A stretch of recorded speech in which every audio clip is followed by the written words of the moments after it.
Are you? Yeah. Grace. Is someone with a commonly mispronounced name? What's your last name? Well, Shana. Okay. But it's always, people always say Shana, so I'm always sensitive to like, I was like, no, it's Dalia, right? Yeah. Are you guys ready? I think we're ready. All right. C-SPAN is rolling. All right. How's it going, guys? Is everyone having a good day so far? Hopefully learning a lot? Good, good. So I'm here to introduce your moderator, Shana Glickfield. I'm actually very excited about this panel because I think this is something that we all need to be talking about more. I think it's an interesting issue. I think it's an off the beaten track issue that I think will be very interesting to discuss. So Shana is currently a partner at a new, very innovative, very cool firm called the Beekeeper Group. She's a partner there. And not only that, but she is the editor of nextgenweb.org, and she is the writer of DC Concierge. I don't know if you guys have ever read DC Concierge, but it's very, very good, very entertaining. So Shana is an amazing person, like seriously. She has been a big help for this conference. I've appreciated everything she's done, and we really just have a knockout panel. So from there, I will leave it to her. Great, thank you so much. Wow. Microphone is definitely on. So welcome everyone. I'm gonna go ahead and introduce our panelists first.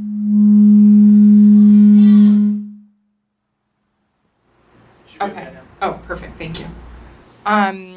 So to my right, I have Dalia Mogahed, and she is a senior analyst and executive director of the Gallup Center for Muslim Studies, where she provides data-driven research and analysis on the views of Muslims around the world.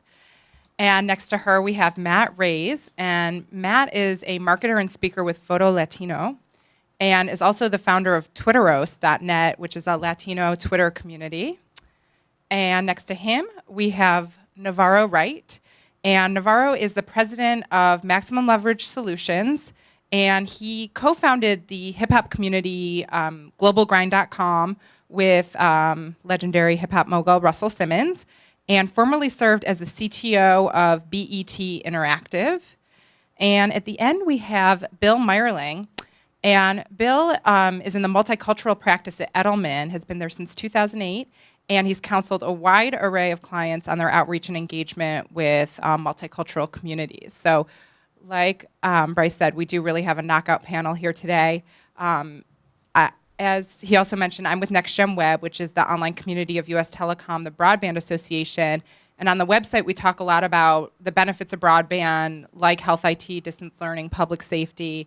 And one of the things we also cover is the topic today, which is how broadband and technology are really powering participation at unprecedented levels. So I'm really excited to talk about that. And to kick things off, I just wanted to let everyone know, more than 75% of Americans are using the internet now on a regular basis.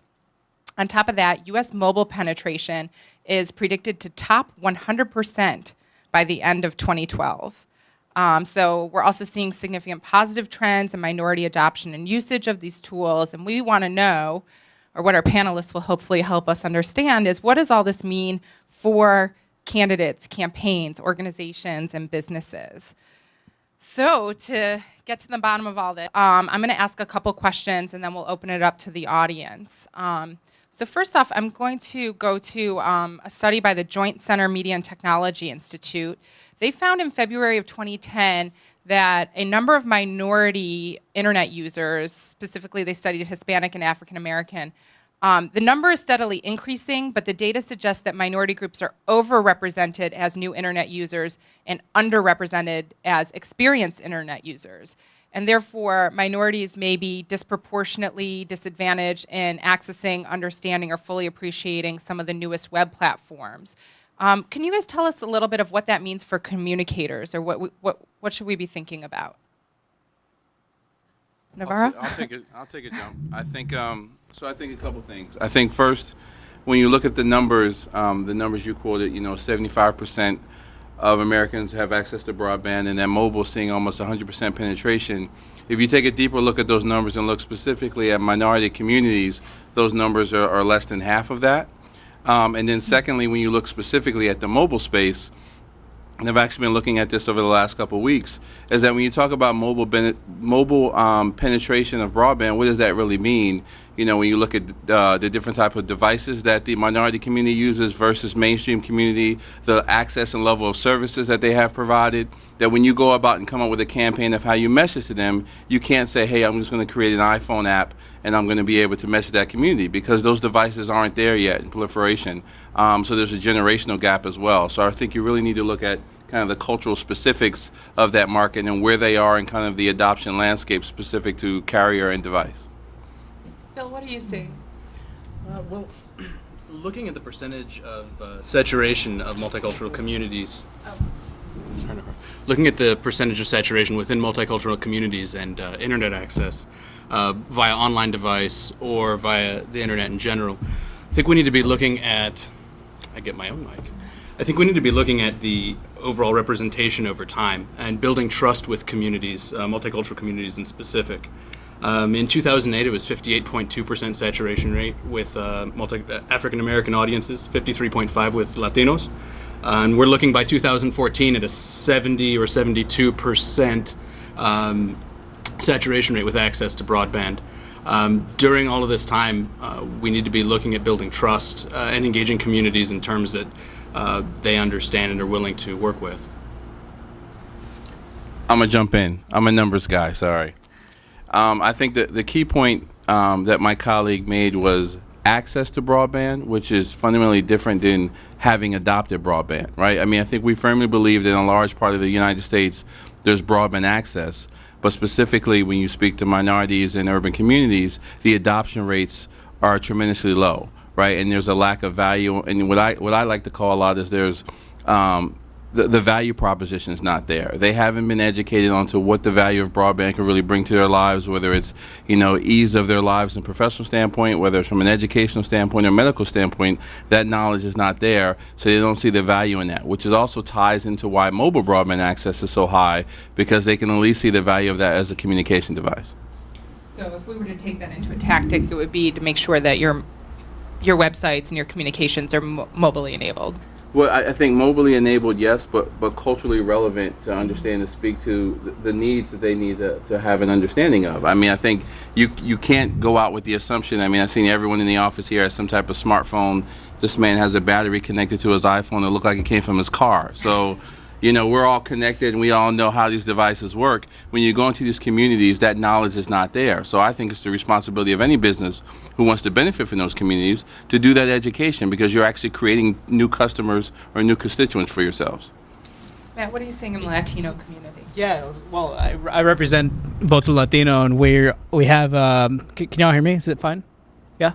So we're there for young Latino activists, and what we've seen online is that they are very early adopters. So I'm kind of trying to figure out what kind of question they asked that's the recipients of that study, because what we've seen at Voto Latino and what I've seen just in private business is that a lot of young people that are online are extremely early adopters, especially if they're minority. They're actually over-index in learning how to use the whatever medium. I mean, on Twitter, if everyone's on there, I'm sure everyone's on there right now. A lot of the trending topics are driven a lot by African Americans and Hispanic, which is very interesting to see. Just in the campaign that we're running right now for the 2010 census, BeCounted.represent.com, we actually trended on Twitter 2 weeks ago for the census. I don't know how it happened, but we trended on Twitter for Be Counted under that. And so that just goes to show, like, the younger audience is there. Of course, as a whole, there's a lot less adoption rates or penetration amongst different markets, but when you slice it into younger demographics, it's there, and they're actually well ahead of the general market when it comes to adopting it. So it kind of counteracts as a whole what that study was saying, if you slice it to a younger audience. Yeah. Well, the community that I spend my time studying are Muslim Americans and Muslims around the world, and what we find among Muslim Americans specifically is incredible diversity. There's no majority ethnic group, so 35% of Muslim Americans are African American, and that's the largest group. So there's a tremendous amount of variety within the community. But one thing we do find is that they are more likely than the general public to have just a mobile phone, just a cell phone only household, and are very internet savvy. One of the drivers of that is the average age of the community is much, much younger. So reaching the community through new media is probably not the biggest obstacle. I think a larger obstacle in reaching the community is going to the places that they access, finding the language and the websites that they're most likely to read, and then connecting to that younger audience on sort of the issues that concern them. Great, thank you. So, looking at from a more tactical perspective of communicators, again, going back to the position of candidates or organizations who do want to reach minority venues. So we often want to share our stories as communicators, whether it's through our own organization, ourselves, or agencies, or things like that. What should communicator professionals be aware of when reaching out to your audience? Is it necessary to be bilingual, for example? Matt, I'll hand it to you. Is it necessary to be bilingual? I guess one of the main things that I've seen amongst young Latinos is that 90% of the total young Latino population, whether it's unacculturated or acculturated, actually prefer English when it comes to communicating with their friends or consuming media. So that number is extremely high when it comes to 90%. Even amongst first-generation Hispanics whose parents are from another country, they actually prefer English media consumption when it comes to that sort of thing. So bilingualism, at Voto Latino, we make sure to, of course, throw in some Spanish nuances when it comes to that. But English is probably the way to go, especially for a young demographic. It's been actually the hardest thing to come across when I used to when I do private business consulting. That's actually the hardest point to get across to your client is like young people do prefer English amongst Hispanic community. So it's been very interesting to watch clients kind of shift their minds, I think, and do shift their strategy when it comes to communicating to this community. So, yeah. I guess I'm going to have maybe a counterintuitive answer, and specific to Muslim Americans. I think, first of all, I don't think you need to be bilingual. I think it's at least young people, 90% or above, prefer English and are fluent in English. But maybe the counterintuitive piece to candidates and to people wanting to reach Muslim Americans is to not tailor your message too much, to actually be more mainstream and speak to them as you would sort of any other community, any other mainstream community where you're talking to them about issues around the economy or healthcare or whatever. And I think that when we over tailor messages to some groups, it actually can cause more of a feeling of alienation than being tailored to. So the advice I think I'd have is to make the message very mainstream.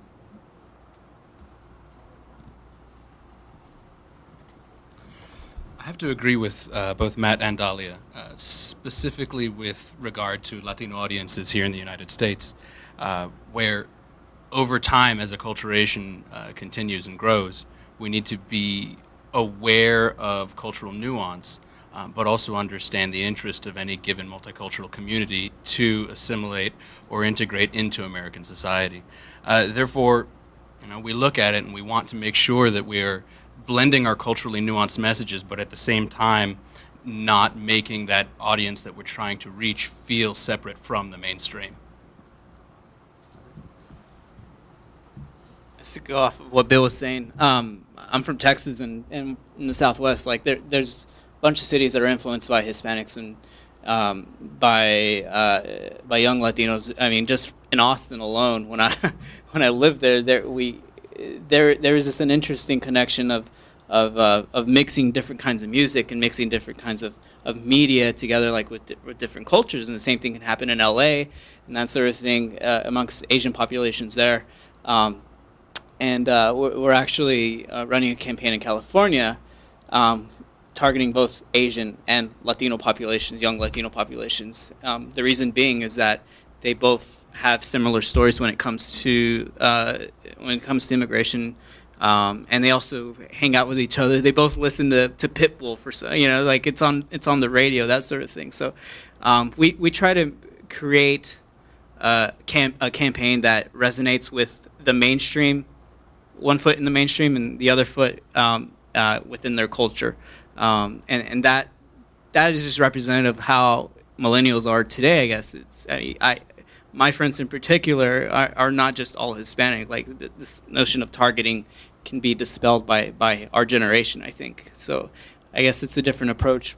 I think Bill was saying that, you were saying, Dalia, that you need to make it mainstream with a hint of something else, because there's secondary markets that we interact with as well. Like we call them Latinos de corazón, so Hispanics by heart, who have interacted with the Hispanic community and kind of somewhat identify. I mean, I have a friend who's white, who loves the Hispanic culture and knows more Spanish than I do, and that's been a really cool thing to see, especially in these communities in the Southwest and on the East Coast as well. So.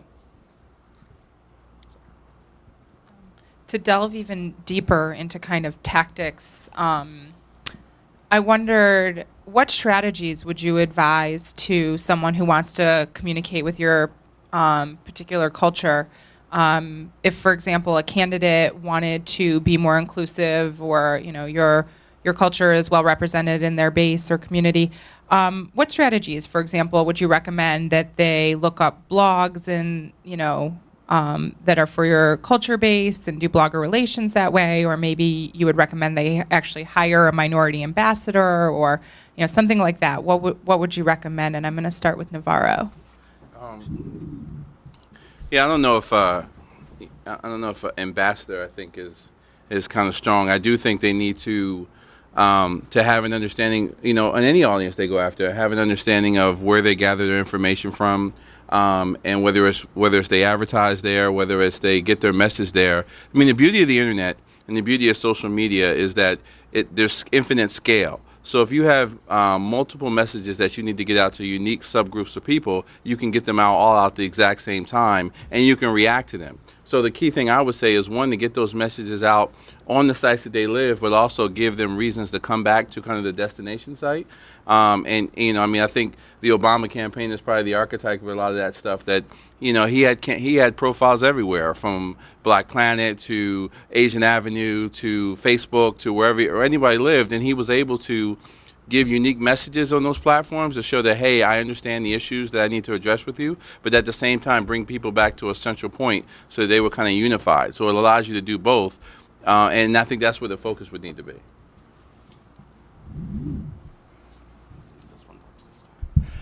Among Latino communities, I would definitely recommend engaging people with geographical awareness. I think the geographical awareness is twofold. First, it may be country of origin or heritage, and then second, area of residence in the United States. I specifically believe that engaging people, again, to build off of what Navarrow was saying here, not so much an ambassador, but individuals who are engaged and well placed in communities, be they bloggers, be they influentials in the online media, or be they community activists who have a propensity for online platform use. I say this because you may have a Guatemalan who is better able to address other Guatemalans about a specific policy issue here in the United States, or a Nicaraguan or El Salvadoran that has a different take on it for his or her own community.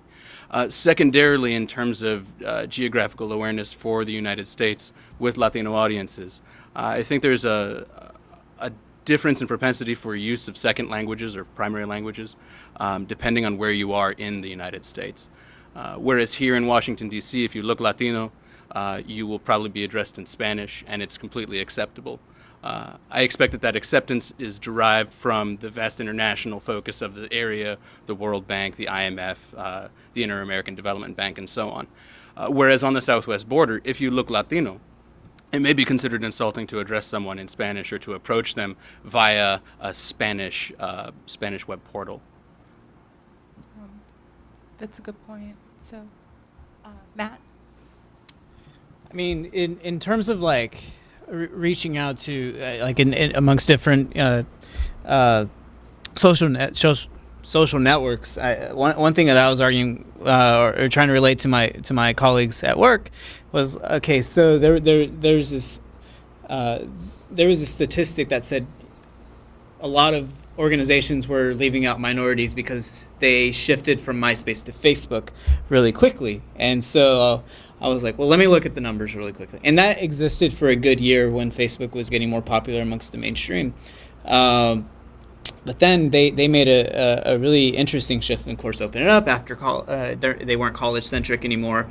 And of course, a lot of minorities weren't in college or are still do not get into college. So that was the reason why Facebook wasn't big. But within the past 6 months, from the statistics that I saw 6 months ago, that migration is pretty much done from MySpace to Facebook, even amongst unacculturated Hispanics. And that was something that I saw that was really interesting, is that they're on Facebook now. A study done by a colleague of mine in Austin at LatinWorks Advertising brought in 20 unacculturated people into a room and asked them, how many of y'all do have a Facebook account? And these included some custodial staff. This included just people from around the community. 19 of the 20 of them raised their hand, saying that they had a Facebook profile. Of course, they're not on it all the time. They go to the library. They go through their phone to get onto the network. But it's interesting that that's kind of become the social network now, compared to even 6 months ago. 5 to 6 months ago, I saw the statistic just flip. So it's been really interesting to see that exists right now. I think that an interesting thing about the Muslim American community is, unlike some other faith communities, we don't have a hierarchy. But in place of a formal hierarchy, there are multiple networks, and I think that people wanting to reach this community have to tap into a number of networks, starting with national organizations, not to sideline organizations that are trying to be representative of the community on a national scale. I think that's where a candidate should begin to have that credibility. And then they should also go to informal networks like those around popular bloggers. And then finally, to connect with the community on a very local level with very large institutions. But there has to be a number of touch points to really tap into such a diverse and dispersed community. So we talked a lot about social media sites here and using those. And with the proliferation of social media sites, especially among minority communities, are we really seeing actually improved communication, like by communicators to these populations? Is social media enabling a better conversation there, or do we just have more opportunities that we really haven't tapped into yet? And I'm actually going to pass this microphone. So I definitely think the opportunities are higher. I mean, I think the key question is, are people taking advantage of those opportunities? And what's the value in those increased opportunities is that the first level is there's a validation. So your message can get passed along to someone else by someone that they already trust, so they look at it with a higher level of credibility.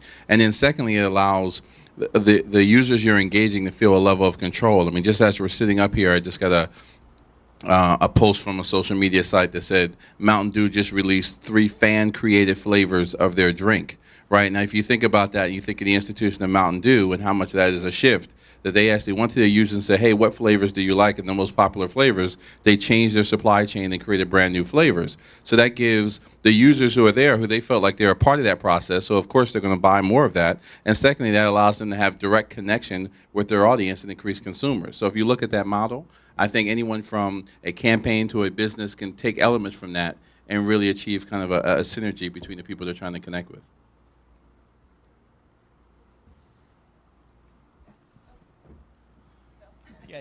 Yeah.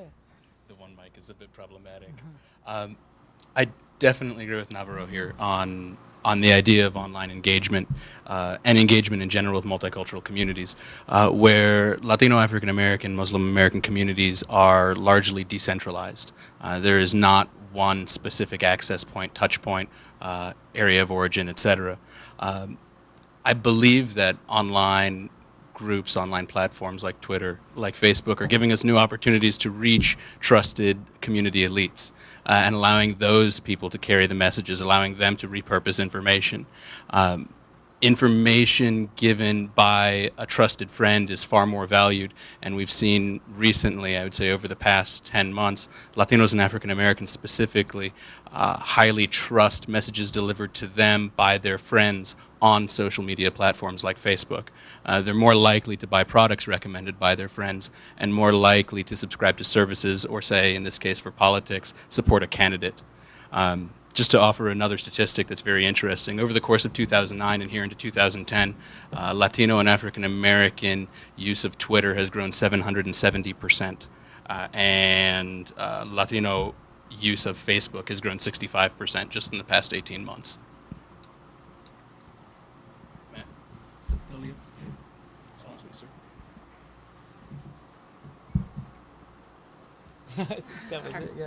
All right, this is going to be my last question before I open it up, and I'm going to do a looking forward, let's see how good you are at predicting trends question. So one of the fastest growing demographic groups in the country is multiracial Americans, and I wondered what advice you have for preparing as communicators, how we can better prepare or address this new growing demographic. Matt?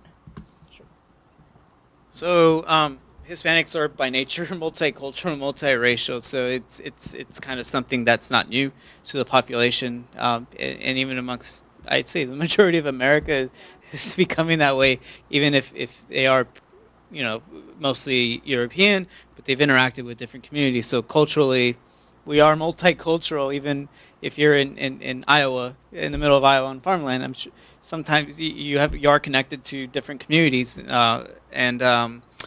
so I think the trend that we always try to make sure to watch for is that there's different areas of influence of cultures. Like in the Southwest, it's very Hispanic oriented. In the Southeast, African American, and so use that not as the whole, but use that as a point of reference to direct any sort of messaging, that sort of thing, and not to, I guess, separate. I think my whole thing is that separating groups can sometimes just put people into silos and not interact with any others, when the reality is quite the opposite. When there's this, I think, different amounts of synergy amongst different communities just by the very nature of being in this country. So, sorry. I think that the biggest trend that we're going to be seeing is that less and less people will define themselves according to a specific ethnic group, and because of how multicultural one family could be. I mean, the community that I study, Muslim Americans, are very multicultural. No majority, has its dominance on the group in terms of a race, and then there are a great deal of intermarriage between people of different race backgrounds. But I think that where we'll see more of the definition is around generation. And so communicators will really have to tailor their message not necessarily to a specific race group, but to a specific age group, that actually within a specific generation, regardless of ethnic background, there will be common factors. And so I think the dominant identity marker will just be shifting in the future.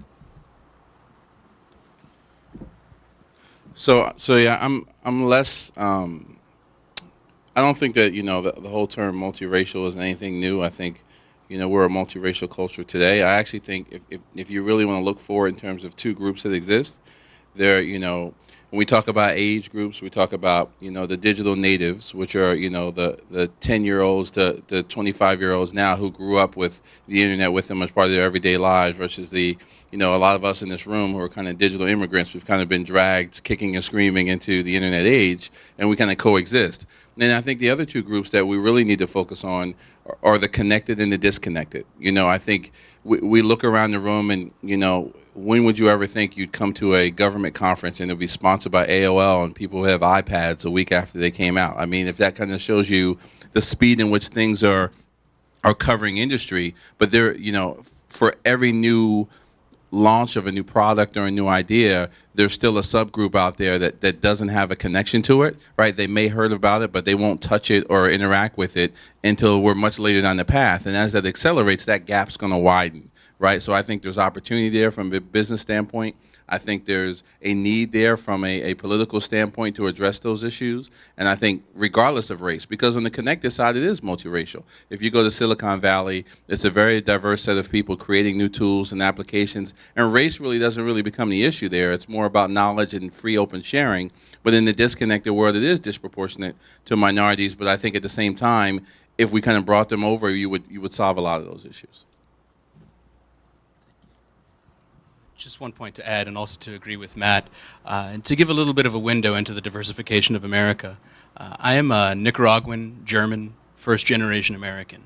And more we are seeing really interesting cross-cultural communities and individuals who feel a very strong value from messages delivered to them both by the general market and by, or in reference to their cultural heritage.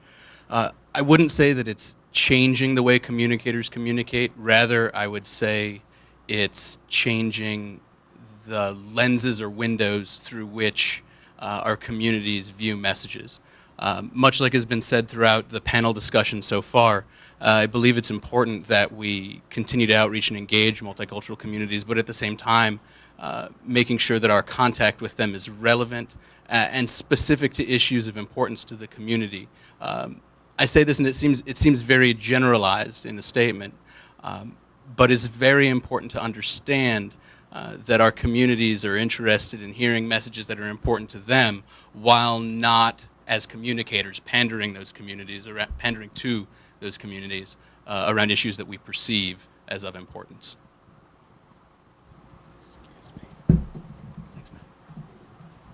All right, we're actually going to open it up right now. And Shireen, digital sister, saw your hand go up. I believe there's a microphone coming around too. Oh, there's not. This is it.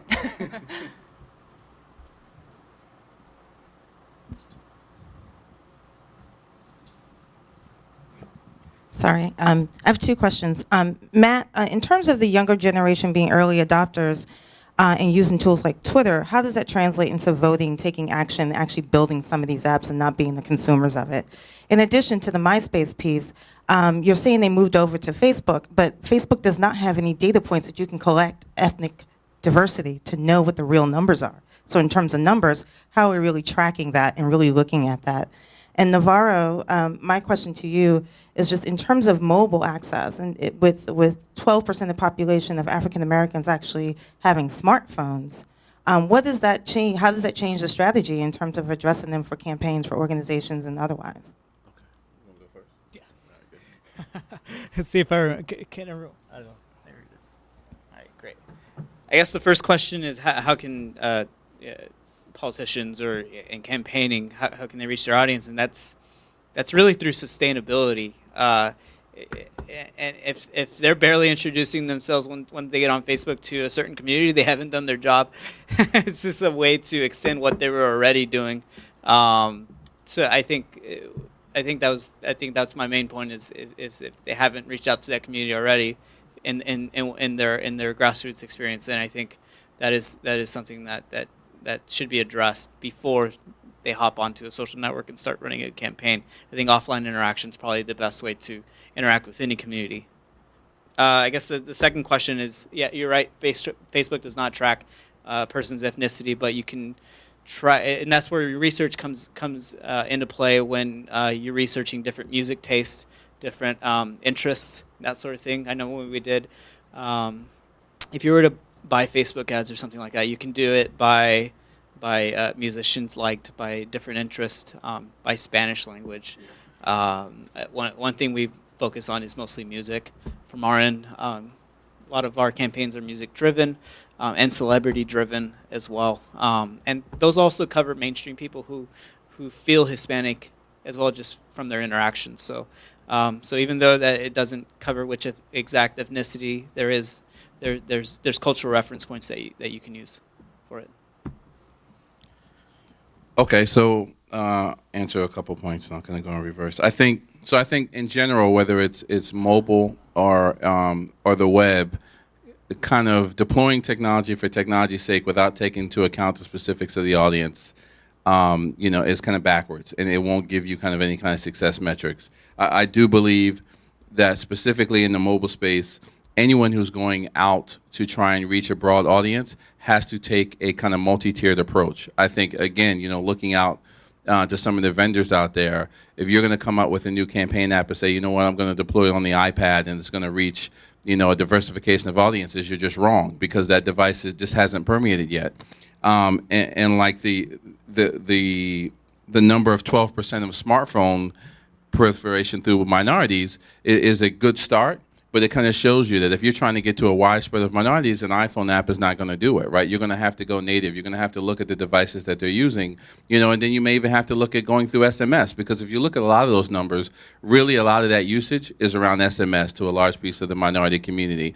They're not using the mobile browsers because they're the mobile browsers on the phone that they get from a prepaid provider or a tier 2 provider doesn't have access to the sites that you're presenting them to. So what I find is a lot of people use those mobile numbers as kind of excuse to not address the issue that there's a big gap and divide there. So I really think from a business perspective, you have to account for it, or you're losing out on customers and opportunity.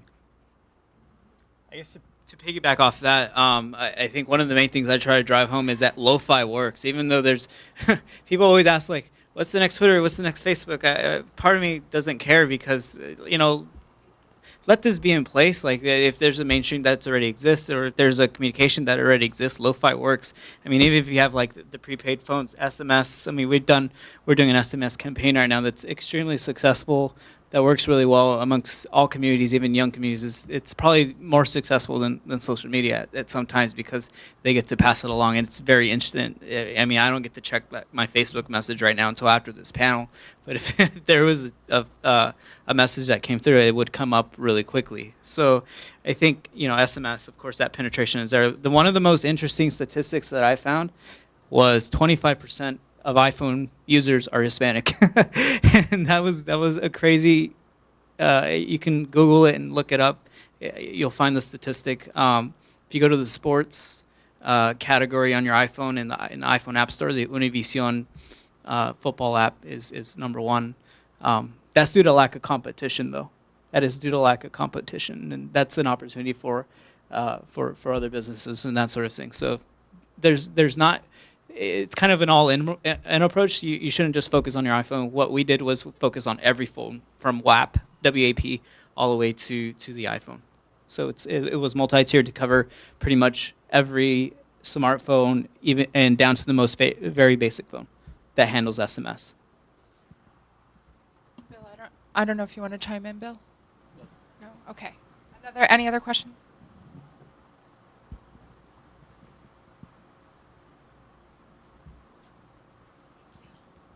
Navarro, you talked a little bit about education. How do you see education bridging the divide, the digital divide between those who have these technologies and those people who haven't quite yet adopted them? So example. So I wrote a post on my blog, I think it was like 2 months ago, where I said, you know what, I'm going to see what it takes to build an iPhone app, right? So I went to my local library. I was able to grab a free book on iPhone app development. I went on iTunes. I was able to download the free Stanford class on iPhone development that's offered every year. And then I went to my computer and said, realized that it costs $99 to get a developer license to the App Store.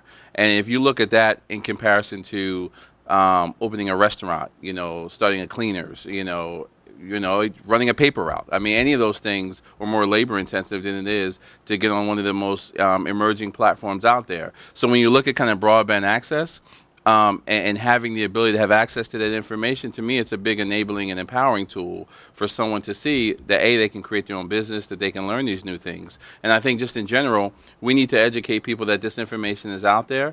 I mean, we're in an age that there's nothing you cannot find on the internet, right? Whether it's a skill, whether it's a piece of fact of information, but there's a group out there that has no idea that exists, right? That's not the first place that they turn to. Google's not an instinct for them, right? And I think from an education standpoint, there's so many things out there that are just offered for free that you can really chart your own path to a certain degree without spending a dime, right? And I think once you do that, you start realizing that there's opportunities you can create for yourselves without leaving your home. And I think it kind of gets us into the geographic limitation. Doesn't matter where I live, I can create an opportunity for myself, and there's not any other medium out there that allows us to do that. Were there other audience questions?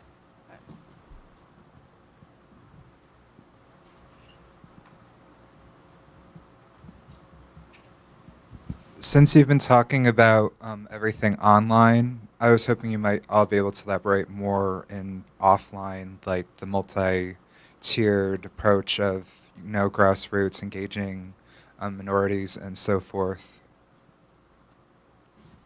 Don't do it.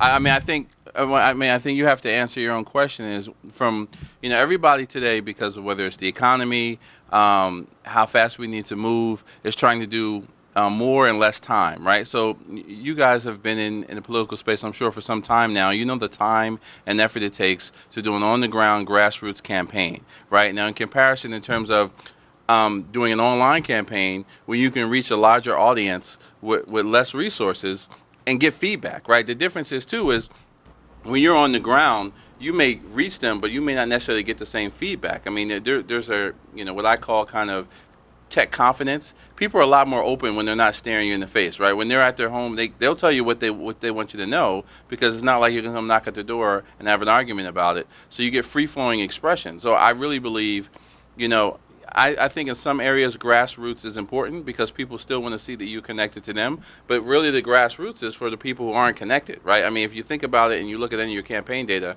I have to believe where you focus grassroots on were areas that you knew people weren't connected. Where people were connected, you interacted with them on the platforms and the mediums that they use, and you got feedback and you were able to react to that. I'm gonna give a slightly different point of view on that. I think that with some communities you do absolutely need a multi-tier approach, and the reason is because of the trust factor. You need to connect with them on a personal level and then follow it up and augment that outreach with an online campaign. But the face-to-face personal interaction is still quite important for many communities, and to do that you have to connect with them where they are, which might be central locations, but can also be things like universities and connecting with young people at university organizations. I think amongst young audiences, young audiences can smell a rat, online or offline. I think offline's the way to go, like in building trust. I mean, anyone can do online, but if that name has never been brought up offline within their sphere of friends and at the dinner table, or if they're going out to eat at a restaurant in college or anywhere else, I think offline is probably the most important thing, even before they get onto Facebook and trying to get that name out there. And it's a trust issue, because I mean online, when I'm online, I can see anyone who's online, and do I trust them or not? Have I heard their name before? In my community, I think is a lot more important than, oh, this guy has a great message on Facebook. So I think offline is definitely the way to go, even before you even get on Facebook. That's just common sense to me, and for young people, it's so easy to see who's authentic and who isn't because of that. Bill, did you want to add? Please. I have to agree with all of the panelists here in a bit of a different way with each. Edelman runs an annual poll called the Trust Barometer. We're in our 10th year of that poll, and one thing that we found over time, specifically following the global economic downturn, is that someone like myself is the most trusted person. Each person has that image in their mind of who that someone like myself is. Given that, I think that there is a need for offline communication and engagement. I can speak specifically to Latino audiences, where we have many countries of origin, many specific nuances between country, between issue, etc. When we look at that someone like myself, it's developing that relationship offline and then bringing it online to augment it with more information and communication. To that end, I believe that the online experience is something that's incredibly important, specifically because of what Navarrow said about feedback. One thing that we experience offline with engaging Latino communities is it's very difficult, or rather can be very difficult, for different community leaders to give up their lists, to give direct access to their groups or their people. So the way to capture those individuals and work with them and engage them directly and then have them become your supporters, not your supporter once or twice removed, is to then follow up and engage them online.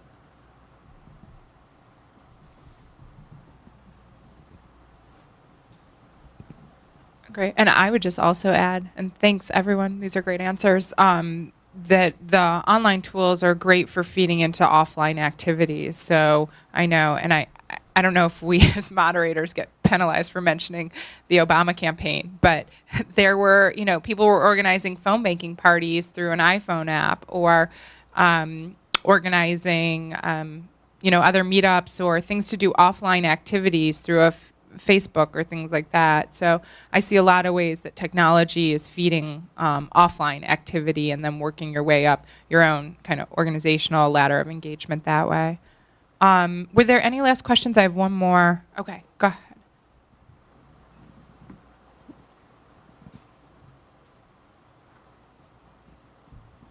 Hi. At least two of you have mentioned the need to build trust offline in order to attract some particular audiences and then bring them to the online activity. But I would like you to elaborate more on that, especially with the people that doesn't really use internet in the same way than us, that they do go to the internet, I don't know, once a week to chat with their families only that live in other countries, but they don't use it in the same way. I would like some examples on how to build that online trust and bring them, how to bring them, and then what?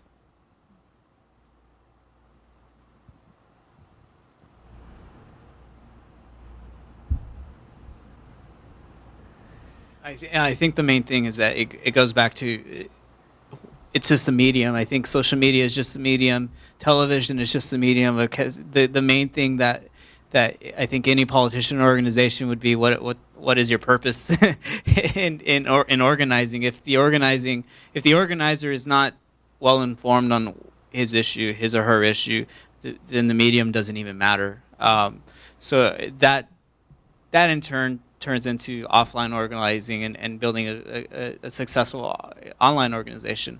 I think that's just the main thing that comes across. And like I said, with the proliferation of just online media, that just brings them more into check on what they've done in their life, what kind of issues that they've championed throughout the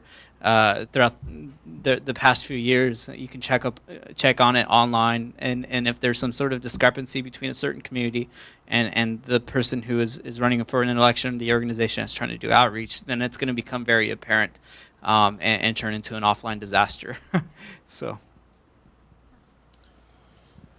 I think I would chime in the fact that regardless of the medium, you have to be authentic in your message, and then secondly, with any medium, you have to give people a reason to want to be there, right? So even with the internet users who are only using it to communicate with their friends and relatives, that's their reason to be there. So you can capitalize on that. So if you connecting to the people around them, so that they see those messages around people that they already trust and have a relationship with, it spurs a conversation while they're doing that interaction, and it leaves a thought in their mind, and that might tie into offline events, etc. Now, I don't necessarily believe that there's kind of a one-size-fits-all. I think you kind of have to look at those audiences and see, what are their catch points and why are they online, and what's resonating with them, and try to live there and try to drop those messages in an authentic way so that they connect to them.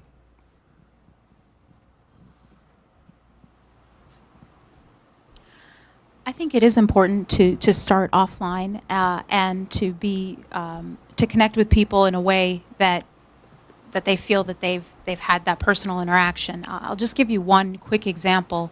I worked on a campaign last summer to mobilize Muslim Americans for community service, to volunteer in their communities, and it had a very large online component, but I don't think that would have worked had there not been a very strong offline component, both with engaging community leaders personally, phone calls, meetings, and then actually connecting with large numbers of people at a national conference. Because there were these two components, there was an ability to connect with them and motivate, inspire, and then follow up with an online component. But there does have to be that marriage between the two.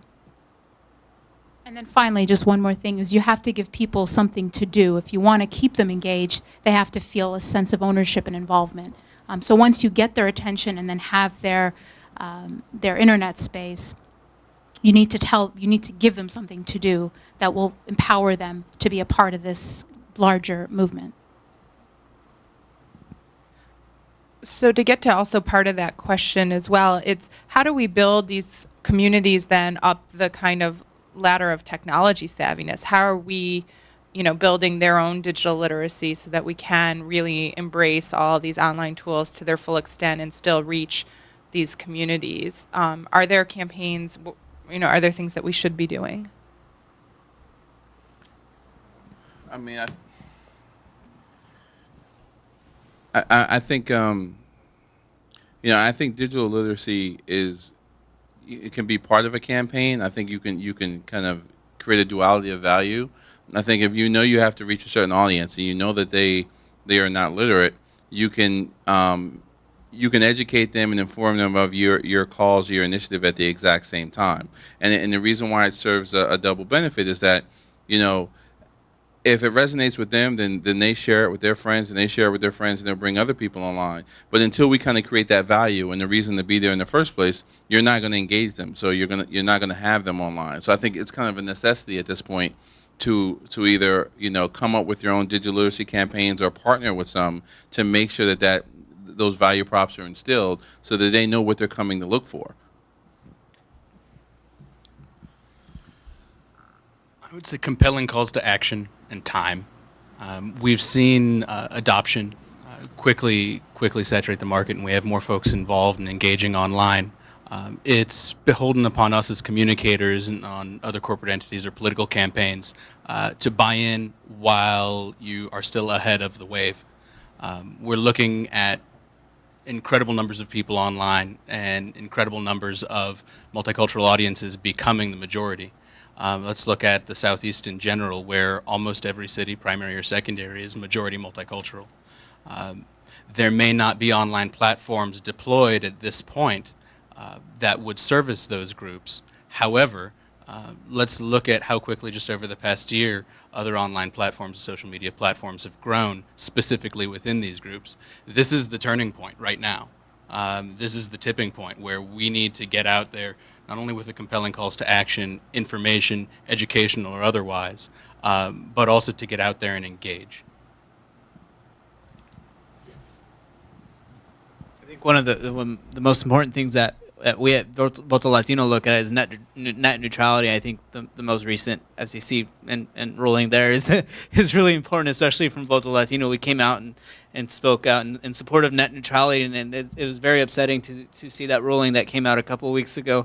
So I think if anything with digital literacy and equality, that's probably our main thing is focusing on that issue.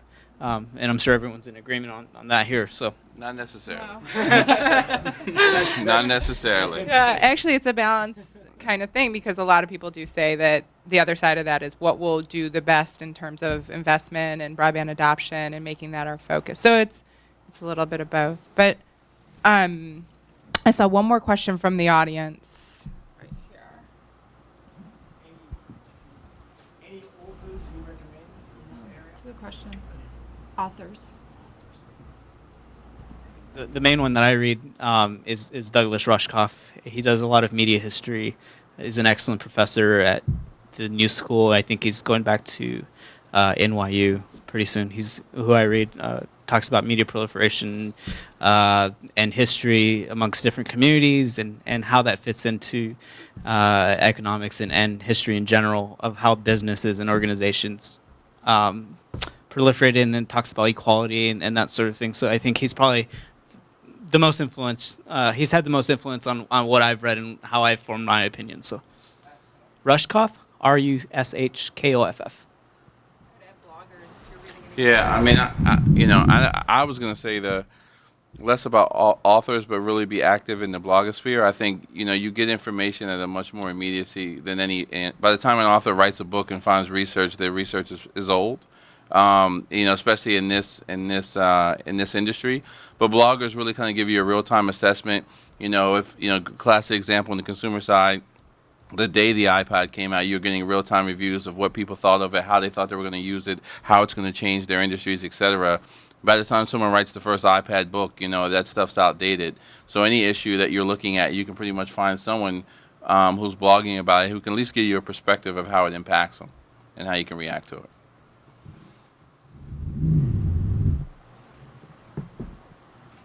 Did you guys want to recommend any other blogs or things for people who are trying to get a better understanding of communicating with multicultural communities? I mean, I would recommend looking at research. I mean, I'm, start selfless, or I'm going to do shameless self-promotion. But at Gallup, we do have tons of research on almost every community you can think of, and I would just tap into that because it's free online, Gallup.com. You can look at demographic breakdowns and all sorts of information, not just on demographics, but on attitudes.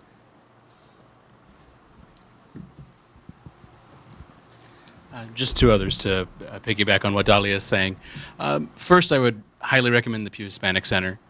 Just incredible amounts of open information. And then also, it's a little bit old world. It's still an email list.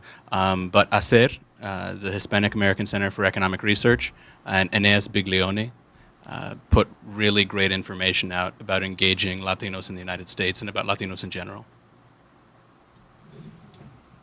There's a little blog called NavarrowWright.com you can take a look at. There's some posts there every now and then that talk about this issue. Great. Well, we're out of time, but I want to really thank our panelists for such not only an interesting discussion and new information. I mean, we walked in here and the name of this panel actually had the word minorities in the title, and we've really, opened our eyes that it's not really a minority, that's a misnomer, and that we should be talking in terms of multiculturalism. And I've learned a lot of new words to use in the space and new ideas that I plan to use in my communications going forward. Couple things just to wrap up, that it's not just about kind of the online venue, but to think about the generational differences, the different tech savviness of your audience, the geography, that was really interesting, and the message itself, of course. So a round of applause for our panelists. And I think we'll be around for questions after as well. Thank you.